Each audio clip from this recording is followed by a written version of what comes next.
Even men at the top of their game find themselves wanting more from life. Whether it's more meaning, unshakable confidence, a bigger impact, more money, deeper love, a hotter sex life, or a powerful legacy. Find out how good your life can be on this episode of Man Alive. Also, as I've supported men in their love and work lives for 15 years now, many men ask for the right words to say to be more successful, attractive, and desirable. But I found it's not so simple as giving scripts or lines because every man is different. So giving words or scripts would be like giving a tall, thin man a shorter, wider man's pants, or vice versa. The words have to make sense for you and your personality, and there's so much happening beneath the surface that people are responding to. If you're interested in how to become a better lover and leader in your own unique way, go to shanajamescoaching.com/quiz, or you can text ALIVE to 44144. It only takes a couple minutes and you'll start to get an idea of how you can be both more respected and desired. After you fill it out, we can schedule a time to review your quiz and talk about your specific challenges and desires. So again, go to either shanajamescoaching.com/quiz or text ALIVE to 44144. That's ALIVE to 44144. Enjoy this episode of Man Alive. Hello and welcome to this episode of Man Alive. I'm thrilled today to have Arjuna Ardagh here today. Welcome, Arjuna. Thank you. And we're going to be talking about brilliance and how to create more brilliance or step into more brilliance into your life, in your life, what keeps you from being brilliant. I really love the way you are talking about and framing this concept of radical brilliance. It's similar to the way I sometimes think about life, that people, very few people I feel like step into a kind of extraordinary life or risk in a way what it takes to, be really connected, really fulfilled, to be really alive and vital and not settle. So thank you for, coming up with or channeling or whatever you want to say this concept of brilliance that we're going to talk about. Well, it's good that it's actually interesting that you stumbled on that a little bit, like, come up with channel, because actually it really was like that. This was something that was given to me to look after more than any kind of doing. And actually It's a funny thing, because that's what the book's also about, right. is how to step out of the way. And, so it's appropriate to talk about it that way. Yeah, and to not quite know how to express it, because it's not really a doing; it's more of a non-doing. Yes. Okay. That's I want to dive into that, and for people who haven't heard of you yet, let me just give you a quick introduction. But that's a really great place to start, actually. Yeah. So Arjuna is a radical brilliance coach and a writer and public speaker. And he's written 9 books, including a bestseller called The Translucent Revolution. He's the author of Better Than Sex, Conscious Men, which he co-authored with John Gray, and the most recent book, Radical Brilliance. He's been a speaker at conferences worldwide, including a talk at the United Nations, and then all the way on the other end, or I don't know if it's the other end, but Google. Yeah. Google and the United Nations seem to kind of frame the range. And he's also appeared on TV, radio, and print media, and lives with his wife, Chamali, in California. So thank you again for being here. My pleasure. And let's dive into that. Well, I want to give you the choice. We could dive a little more into the fact that the book and what I just said, right, is it's kind of about not a doing, but a channeling. Or you could start by telling us about, how do you define radical brilliance? What is it to you? Yeah.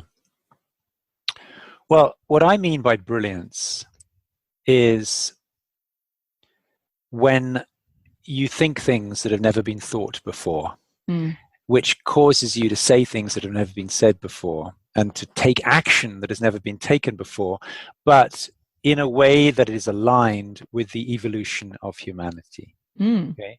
I like that. So, you could say blah, blah, blah, blah. Maybe that's never been said before, but it's not right.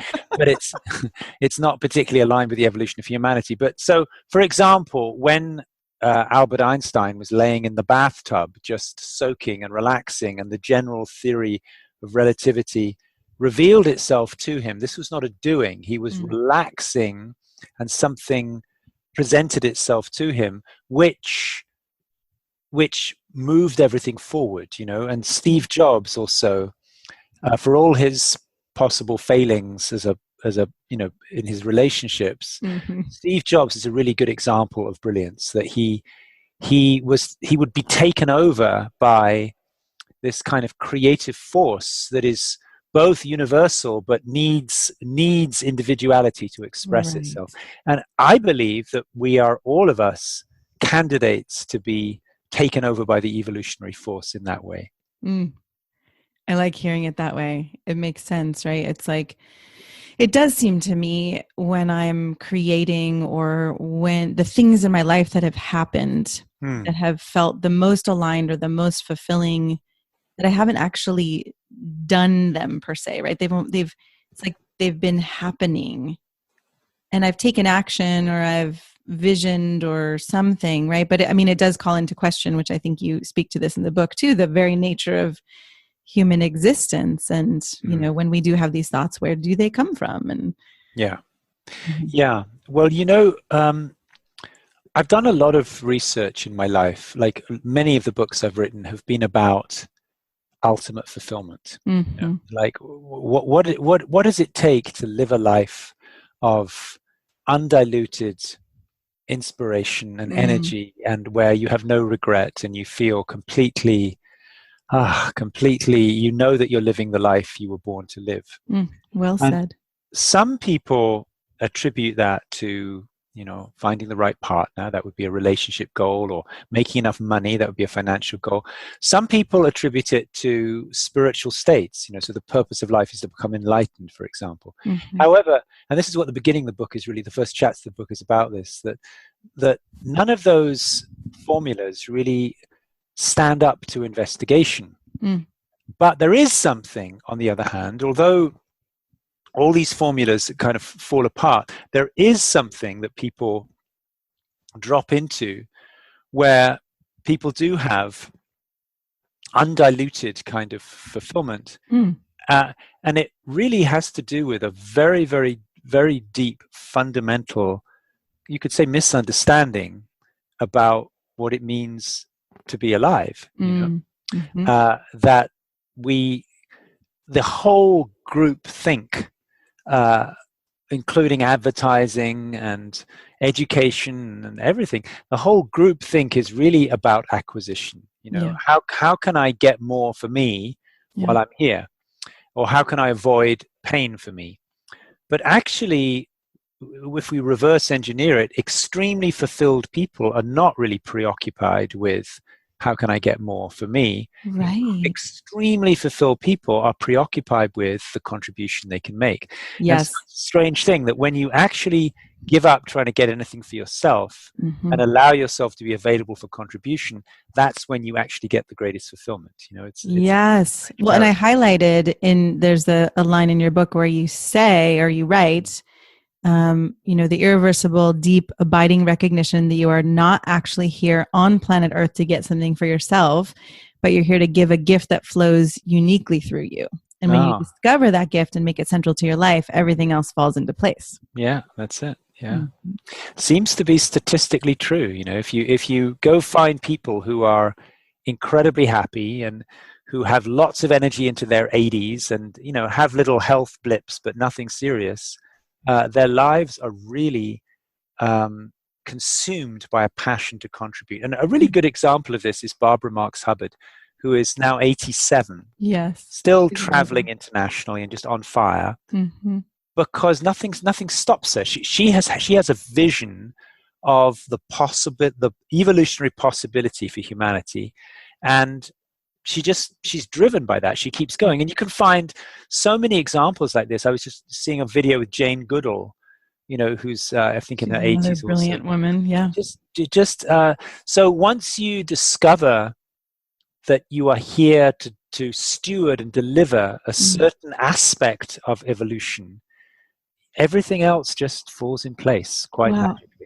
So, okay. And I know you have processes, but the first question that comes to mind, especially when I'm imagining being a man listening to this podcast, right, is, well, how do you find that, right? If each of us has this unique flow or this unique contribution, how do you start to find what that is? Well, I don't think that's actually quite the right way to go about it, because the part of us that wants to find, how do I find, that is really not the part of us that is most available to what we're Yes, talking about. that makes sense. So actually the book describes a cycle, and when all the components of the cycle are activated in a human life, I would say brilliance is the inevitable byproduct. So let's just go back for a minute to thinking about Albert Einstein. I love this. Yeah, this is great. I just want to say, because the cycle, in reading the cycle, it makes a lot of sense and it's very powerful. And then it does take it out of that realm of the person I think myself to be need to find or come up with something, right? So I'm excited for you to talk about this process too. Yeah, sure. Well, okay. Well, let's just go for the cycle then. So the cycle is like a clock, So when you look at a clock, it's got 12 at the top, and then as you go around, it goes 3, 6, 9. So the top of the cycle is what we could call moments of awakening. And this means moments when you really transcend the mind, and you have a direct experience of consciousness without boundaries or infinity. And this has traditionally been the domain of organized spirituality, or not necessarily organized, but the domain of mysticism.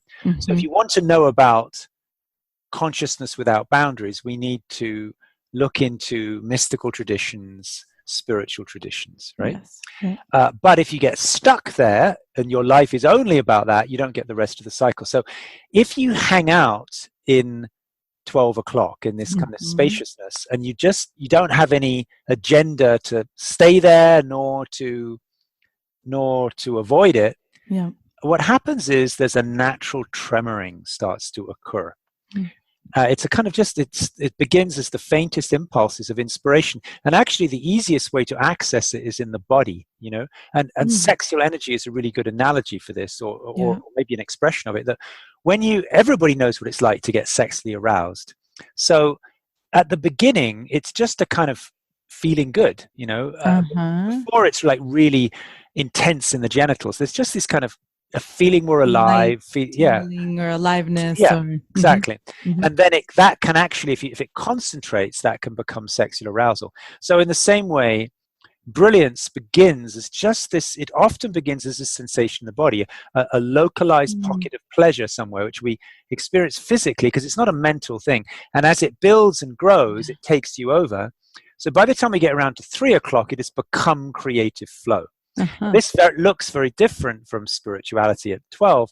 So now creative flow means the artist is up all night painting, the musician is taken over by, jamming, the writer's writing. Exactly. Yeah. Or the innovator is inventing new products. The entrepreneur is building a business. So there's many ways this can happen. So that's 3 o'clock creative flow.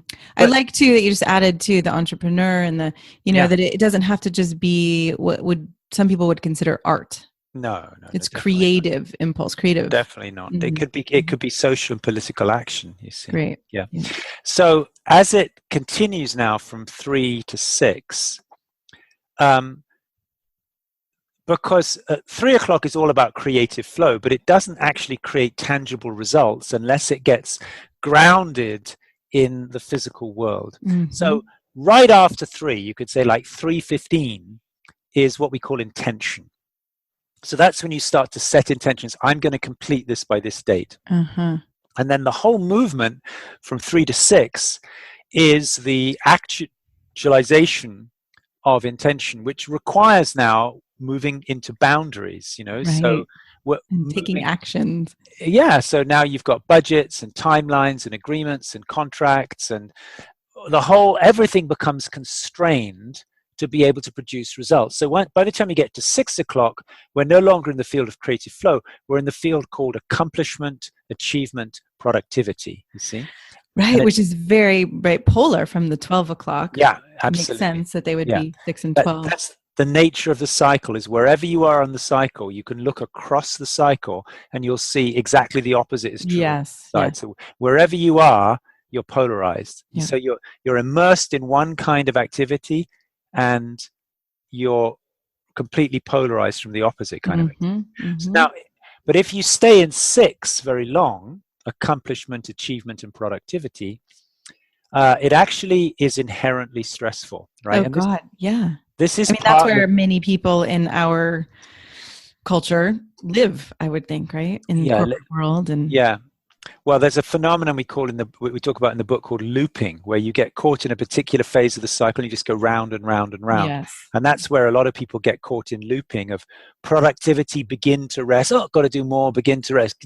So you hardly unwind before you go back into Right. It's like I'll think about resting and then all the other, I have to go do. You can loop anywhere in the cycle. You can get caught anywhere. In fact, most people do. So 6 o'clock, there's a kind of either a mild or a strong feeling of burnout. And this is partly to do with choice, because 6 o'clock requires us to make decisions. Okay? You've got to make financial decisions. You've got to make quality decisions. You've got to choose this over that. And so Gregory Bateson was one of the greatest thinkers of the 20th century. He wrote the book called Towards an Ecology of Mind. And he coined this term double bind. Ooh. I'm glad you're going into this too. Yeah.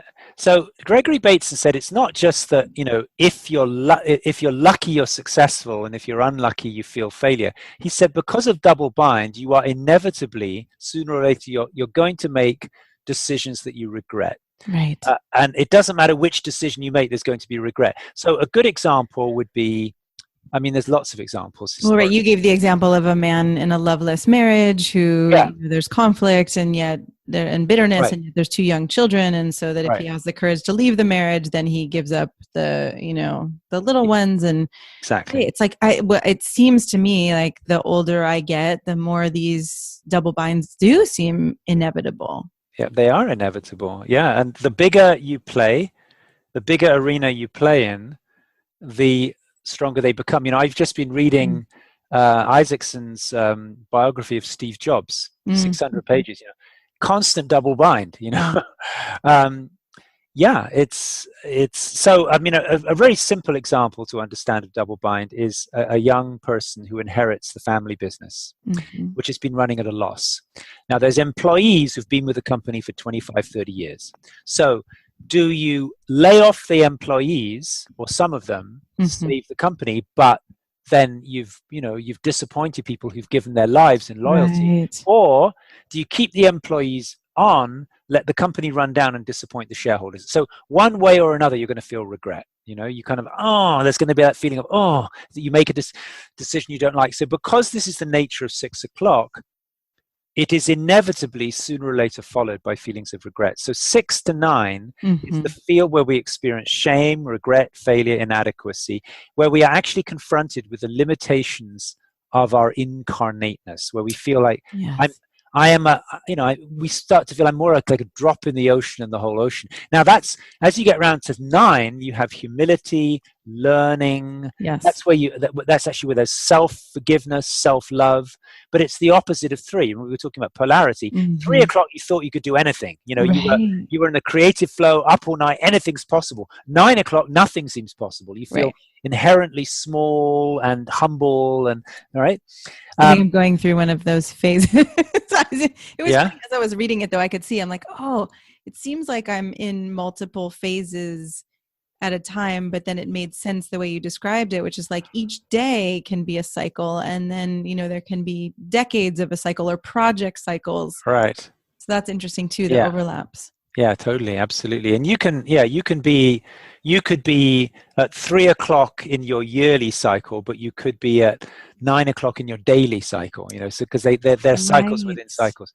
And then the last phase from 9 to 12 is the return back to awakening. Because if you're at 9 and you're in this feeling of humility and who am I, and I can't, I don't have so much, your attention naturally turns to something bigger than your own mind, because you've lost faith and confidence in your own mind. So you look to something beyond that, and that's where we return to awakening, which could be personalized in a kind of religious way that you hand things over to God, or it could be more impersonal in that you have a rediscovery of your true nature as consciousness. Right. And I mean, this is beautiful. And I know you in the book write about all the different places that people can loop or get stuck. And it seems like in looking at going from 9 o'clock to 12 o'clock, especially people who maybe don't identify as spiritual or religious, or kind of haven't had that orientation, or who get stuck in this sense of, well, maybe nothing really is possible, or that kind of pessimistic or skeptical place. Seems like that could be a place where they would get stuck. Sure. Well, people, when we get stuck in the 9 to 12 phase, it generally is characterized by a belief in some future state of freedom or enlightenment, or liberation or oneness with God. So now it's between 9 and 12. Sorry, I'm not sure I said that earlier correctly, but between 9 and 12 is really it was the language of being on a path, being a seeker on a path, progressing towards some state of resolution. Yeah, and I'm just thinking of someone I know who has been struggling for a really long time, and I'm wondering if this person in a way is kind of stuck in that realm between 9 and 12, can't necessarily... Sure. Yeah, I don't know, that would be an interesting exploration. Well, there are several different ways that we get stuck in the cycle. Most people do get stuck somewhere in the cycle, and some people's lives are only just spent looping in a certain part of the cycle. One area of the cycle, right? And that that explains really why someone is not brilliant. So you start to get to the point of recognizing brilliance is our inherent natural state. So if you're not expressing brilliance, it's because of inhibition in the cycle. So once we understand this, that your natural state is brilliant, and the brilliance only gets inhibited through these types of blockage, then the next step is to understand that the blockage gets unblocked through practice. Right? And now we can actually create a map of just about any form of self-improvement you can imagine. Anything that anybody ever does as a discipline or a practice fits somewhere into this. Fits somewhere in the cycle, right? That makes sense. See? So the practices from 12 to 3 are practices to foster creativity, right? So automatic writing, or any kind of free flow expression. Right. Practicing the violin is a 12 to 3 practice. 3 to 6 practices to do with accountability. So having an accountability partner, making a list of things you're going to do in the morning, having them done by the evening. Any kind of productivity, time management practice is 3 to 6. Yep. 6 to 9 practices are really psychotherapeutic. So those are practices of understanding yourself better, working on your childhood, your inner child, working on your wounds. All of that is 6 to 9. And 9 to 12 practices are what we call spiritual practices. Right. So they're practices to dissolve the identification with individual and coming back to spaciousness.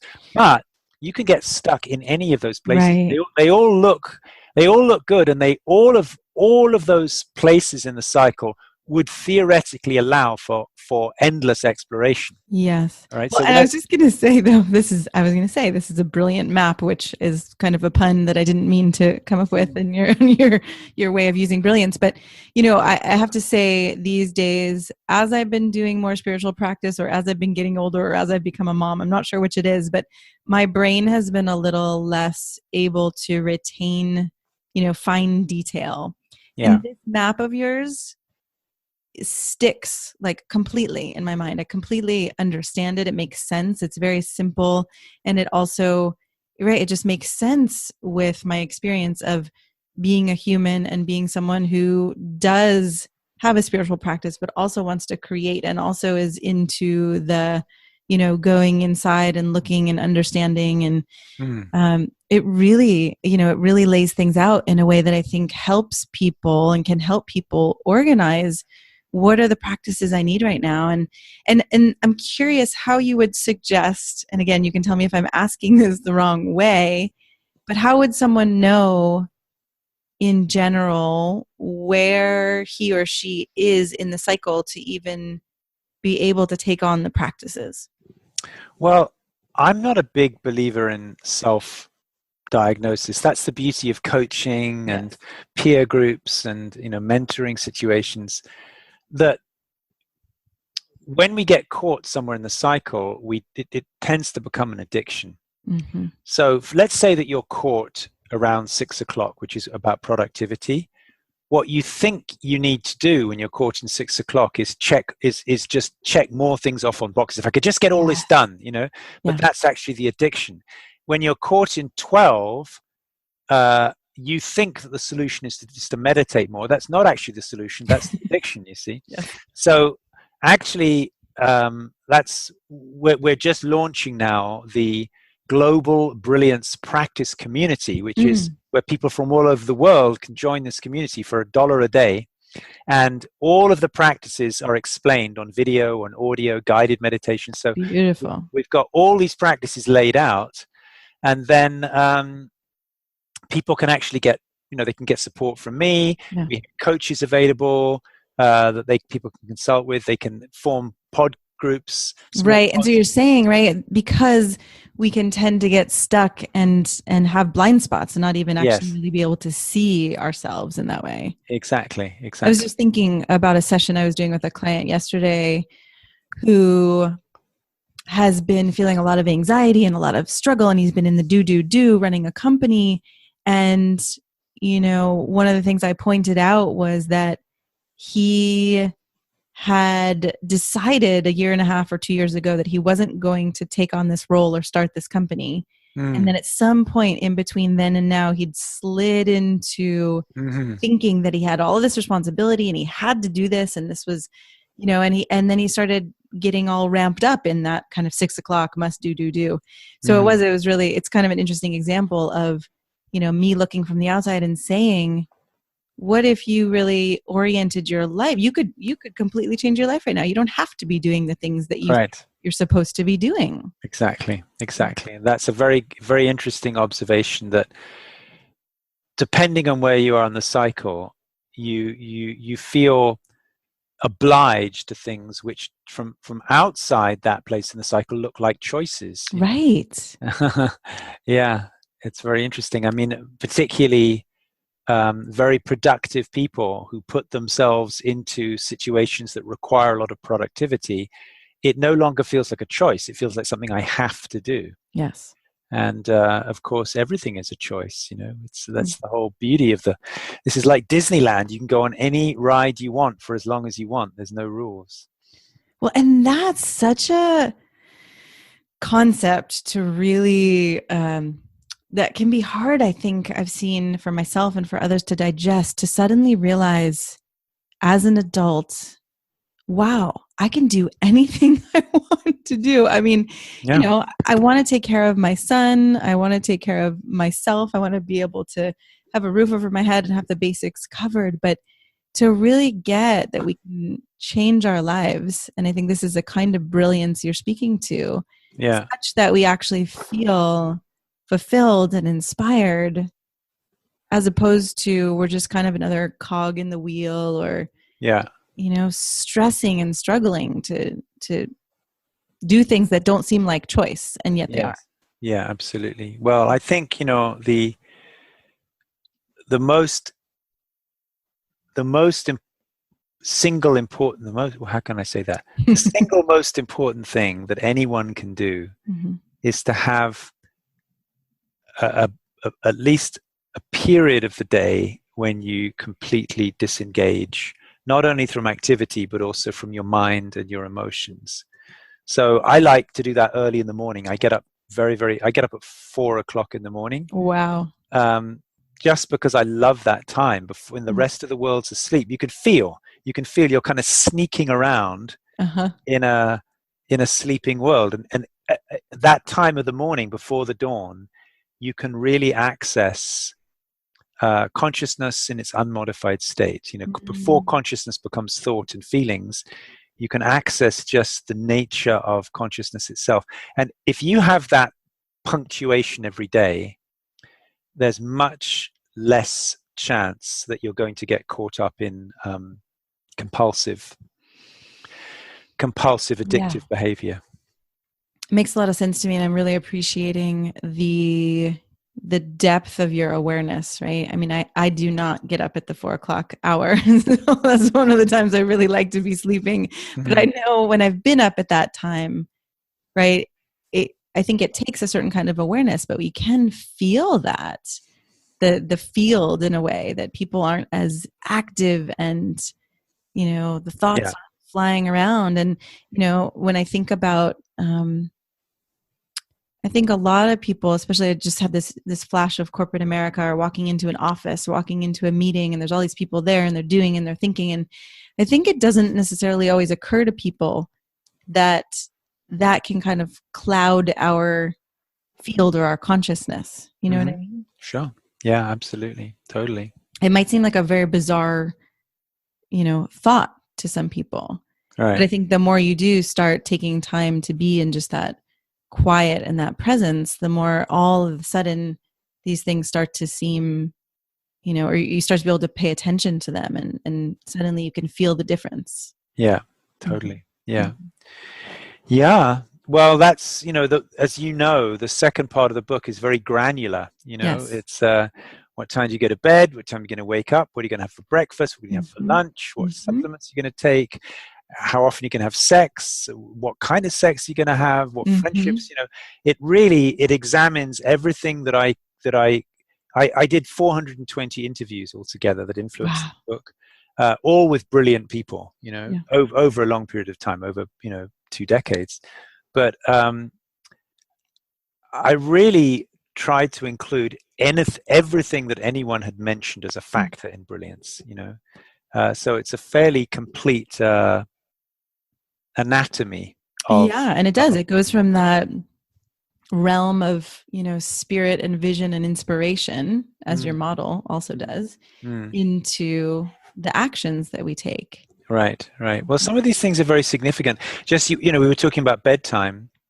So I've worked with executives in from New York or Tokyo or Paris or London, who, particularly New York, they say, people in New York tell me that the restaurants don't even start serving till 9 p.m. I'm telling people to be in bed by 9 p.m. Yeah. So when I suggest to people to experiment with changing their bedtime, they think I'm crazy. Yeah. But it's amazing when someone has been in the habit of eating late and then going to bed after midnight, and I support them to gradually bring their bedtime earlier. It's amazing how, as the body resets itself to closer to natural rhythms, the brilliant energy comes back. Interesting. These impulses return. Yeah, so the little thing like that. I mean, somebody really wanting to make a difference might not think that what time they go to bed is part of the equation, but it really is. And then there's also supplements that that there's nutrition the brain needs. If the brain is missing certain nutrients, it's not going to behave in its most brilliant version of itself. Beautiful. Well, thank you for this, and thank you for all My of pleasure. the research, the conversations, and the practices I know you're doing. What do you feel called to leave men with? This is clearly a taster. It's just the beginning of a dive in. Yeah. Well,